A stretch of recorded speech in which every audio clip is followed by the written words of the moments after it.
ప్రేక్షకులందరికీ కూడా మరి దేవి శరన్నవరాత్రుల విజయదశమి శుభాకాంక్షలు. అమ్మవారి అనుగ్రహంతో మన అందరి కుటుంబాల్లో నిత్య సుఖ సంతోషాలు దోబూచులాడాలని, శాశ్వత ఆనందము, సుఖము, ఆరోగ్యము, ఔషధ్యము లభించాలని మనస్ఫూర్తిగా కోరుకుంటూ, అక్టోబర్ నెలలో మేషరాశి వారికి ఏ విధంగా ఉండబోతుందో తెలుసుకుందాం. సెప్టెంబరు 14 నుంచి ఇంచుమించుగా అక్టోబర్ 9 వరకు శుక్రుడు సింహరాశిలో, అంటే ఈ అక్టోబర్ 9వ తారీఖుతో మరి శుక్రుడు సింహరాశిని వీడి తన నీచ స్థానమైన కన్యలోకి చేరుకోవటం అనేది ఉంటుంది. కనుక మేషరాశి వారు ఆర్థిక అంశాల్లో కొంత అచితుచి అడుగు వేయాల్సిన అవసరమైతే కనిపిస్తుంది. అలాగే జీవిత భాగస్వామి అయిన శుక్రుడు 6వ ఇంట్లో ప్రవేశించడం వల్ల మరి భార్యాభర్తల ఆరోగ్య విషయాల్లో కూడా కొంత హెచ్చుతగ్గులు ఉండే పరిస్థితి అయితే కనిపిస్తోంది. అయితే ఏదైతే ఇటీవల వచ్చిన గ్రహణం కానీ, అలాగే ప్రస్తుతం ఉన్న ఏదైనా సరే లాభస్థానంలో ఉన్న రాహు వల్ల అయితేనేమి, తర్వాత మరి ఇదే నెలలో వీరికి చతుర్థ స్థానంలో తాత్కాలికంగా గురుడు ఊర్చ స్థితిని పొంది కర్కాటకంలో ఉండటం వల్ల అయితేనేమి, ఎప్పుడు ఎలాంటి విపత్కర పరిస్థితి ఏర్పడినప్పటికీ కూడా చివరి నిమిషంలో దాని నుంచి బయటపడటం అనేది ఉంటుంది. అనారోగ్యాలు వచ్చినప్పటికీ కూడా మళ్ళీ తొందరగా కోలుకోవటం అనేది అయితే కనిపిస్తోంది. ఏదైతే మనం చిన్న చిన్న వ్యాపారాలు అనుకోండి, పెద్ద పెద్ద వ్యాపారాలు అనుకోండి, కుటీర పరిశ్రమలు అనుకోండి, లఘు పరిశ్రమలు అనుకోండి, ఏదైనప్పటికీ కూడా మనం ఏదైతే చేయాలని గత కొంతకాలంగా తర్జన భర్జనలు ఆడుతున్నాము, ఆ ప్రయత్నాలు మరి ఏనాటి ప్రభావం వల్ల పెద్దగా ముందుకెళ్ళలేకపోవటం అనేది ఎక్కువగా కనిపిస్తూ ఉంటుంది. ఇవాళ చేద్దాంలే, రేపు చేద్దాంలే అని ఒక రకమైన సంకట స్థితి కానీ, సందేహ స్థితి కానీ నెలకొనొచ్చు. కానీ తెగించి చేసే ఏదైతే మరి మనం చేసే వ్యాపారాలు లాంటివి కానీ, మరి స్వతంత్ర వృత్తులు కానీ, వాటిల్లో ఎంతో కొంత అభివృద్ధి అయితే కనిపిస్తుంది. అయితే మొదట చెప్పుకున్నట్టు ఏంటంటే, ఏదైనప్పటికీ కూడా ఈ ధనాధిపతి ప్రస్తుతం వీరికి నీచ స్థానంలో ఉండటం వల్ల అవసరానికి తగినట్టుగా రావటం అనేది అయితే ఉంటుంది. ఏదో విధంగా సమస్య నుంచి గట్టెక్కటము ఉంటుంది. కనుక బాగా భారీ ఎత్తు లాభాలు, మనం ఎక్కడికో వెళ్ళిపోతామనే సర్గల్లో నిత్యలు అనే వాటికి కొంత ఆస్కారం ఇవ్వకుండా మన వంతు మనం ప్రయత్నాలు చేసుకుంటూ ఉన్నట్టయితే కనుక తప్పకుండా మీకు విజయం లభించటం అనేది అయితే ఉంటుంది. ఇప్పుడు కొద్ది కొద్ది లాభాలే భవిష్యత్తులో పెద్ద లాభాలు అయ్యడానికి కూడా అవకాశాలు ఎక్కువగా ఉంటాయి. ఇక సంతాన పరంగా మాత్రం ఎంతో కొంత చింత అనేది ఉంటుంది. అలాగే ఇదే రాశిలో మరి జన్మించిన విద్యార్థులు కానీ, వారు ఏదైనప్పటికీ కూడా తమ యొక్క చదువు, తర్వాత మరి వాహనాలు నడిపేప్పుడు కానీ, ఇతరత్ర కానీ కొంత జాగ్రత్తలు తీసుకోవాల్సిన అవసరం అయితే ఎక్కువగా కనిపిస్తోంది. ఖచ్చితంగా వాళ్ళు ఏదైనప్పటికీ కూడా తొందరపాటు, నిర్లక్ష్యము, అహంకారము, నాకేదైనా సరే నాకే వచ్చిన ఓవర్ కాన్ఫిడెన్స్, ఈ అతి విశ్వాసం వల్ల కూడా ఒక్కొక్కసారి కొంత నష్టపోయే సూచనలు ఇటు విద్యార్థులు, అది ఏ రకమైన విద్య అభ్యసించే వాళ్ళైనప్పటికీ కూడా ముఖ్యంగా టీనేజ్ పిల్లలు మరింత జాగ్రత్తగా ఉండవలసిన అవసరం అయితే ఎక్కువగానే కనిపిస్తోంది. ఇక కొత్త కొత్త పరిచయాలు, కొత్త కొత్త స్నేహితుల వల్ల కూడా భంగపాటు పడే ఇబ్బంది పరిస్థితులు అయితే కనుక ఈ మేషరాశి పిల్లలకైతే కనిపిస్తున్నాయి. కనుక వారు ఆ విషయాల్లో కొంతవరకు జాగ్రత్తగా ఉండాలి.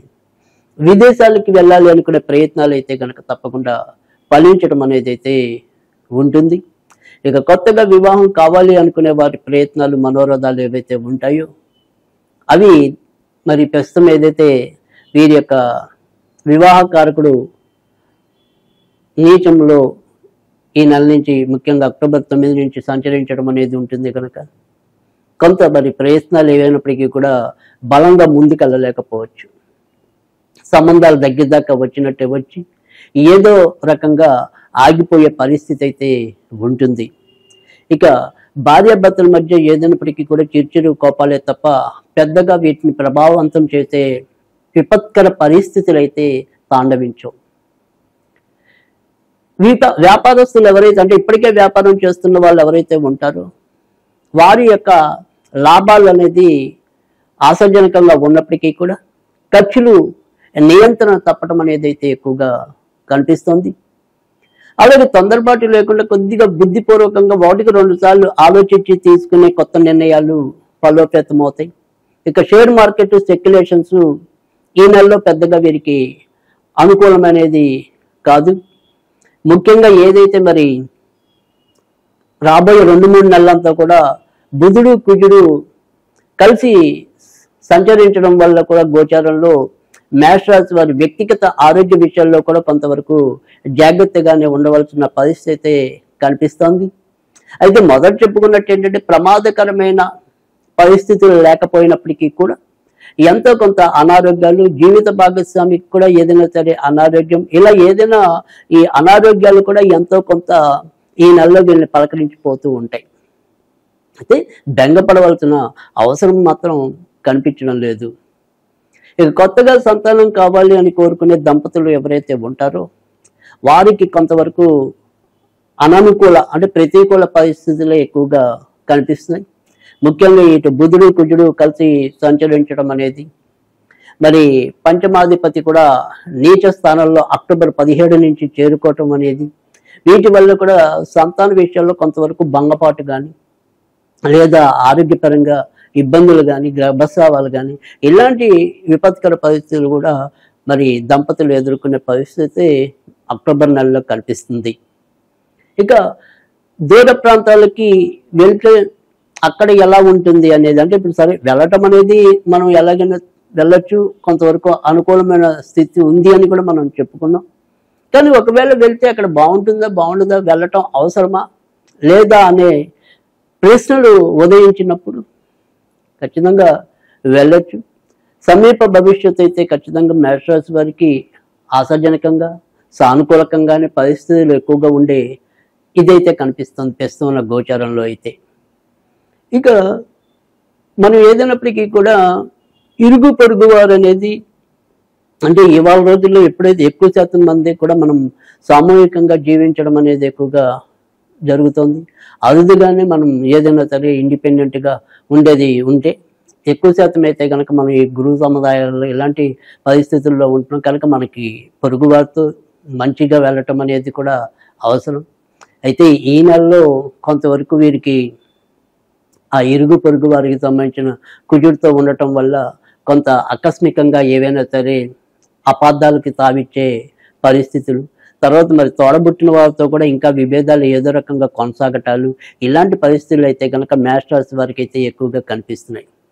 ఇక ఏదైతే మరి ఇప్పుడు అంతా కూడా ఈ అక్టోబర్ 2వ తారీఖు వరకు కూడా మనకి ఈ దసరాకి సంబంధించిన పండుగలు ఉన్నాయి కనుక ఈ నెలంతా కూడా మనం ఏదైనా సరే అమ్మవారికి సంబంధించింది. ఎందుకంటే ముఖ్యంగా రేపు తులలోకి ఎప్పుడైతే మరి రవి వస్తాడో అక్కడి నుంచి రవి నీచంలోకి వస్తాడు కాబట్టి మనం అంతా కూడా ఏదో రకంగా అమ్మవారికి సంబంధించిన పూజలు చేసుకోవటం వల్ల మనకుంటే చెడు జాతక స్థితి నుంచి తప్పించుకోవడానికి ఉంటుంది. కనుక ప్రతి ఒక్కరు కూడా ఈ నెలలో ఓం శ్రీం సర్వకర్మ ఫలప్రదాయిన్యే నమః, ఓం శ్రీం సర్వకర్మ ఫలప్రదాయిన్యే నమః, సర్వకర్మ ఫలప్రదాయిన్యే నమః. ఇది శక్త్యానుసారం ప్రతిరోజు కనీసం 27 సార్లు చదువుకోవటం వల్ల కూడా అమ్మవారి అనుగ్రహం మనకి పరిపూర్ణంగా లభించటం అనేది ఉంటుంది. పైగా ఏదైతే మనం చేసే కర్మలన్నీ కూడా అవి సత్ఫలితాలు ఇస్తాయని, ముఖ్యంగా మేషరాశి వారు ఖాళీగా ఉండే పరిస్థితి చాలా తక్కువ. ఎప్పుడు ఏదో రకమైన పని చేయడానికి వీరు ఆసక్తి చూపుతారు. అయితే అందులో తొందరపాటు కానీ చనికాభ్యాసం వల్ల కూడా ఒకసారి నష్టపోయే పరిస్థితులు ఉంటాయి. కనుక ఈ రకంగా ఈ నామాన్ని జపించడం వల్ల వారు చేసే కర్మలు సత్ఫలితాలు ఇవ్వాలి అనే ఆకాంక్షతో ఈ రకంగా అమ్మవారి నామాన్ని తెలియజేయటం అనేది జరిగింది. అలాగే ఈ నెలలో మనం ఏదైనా సరే ఇలా దేవుడి సంబంధించిన పూజలతో సంబంధం లేకుండా ఏవైనా సరే మనం చేసుకోవాలి అనుకుంటే గనక మంగళ శుక్రవారాల్లో అప్పుడప్పుడు ఒక చెంచా తేనె చెట్టు లేదా మొక్క మొదల్లో వేయటం వల్ల కూడా మంచి ఫలితాలు పొందడానికి ఉంటుంది.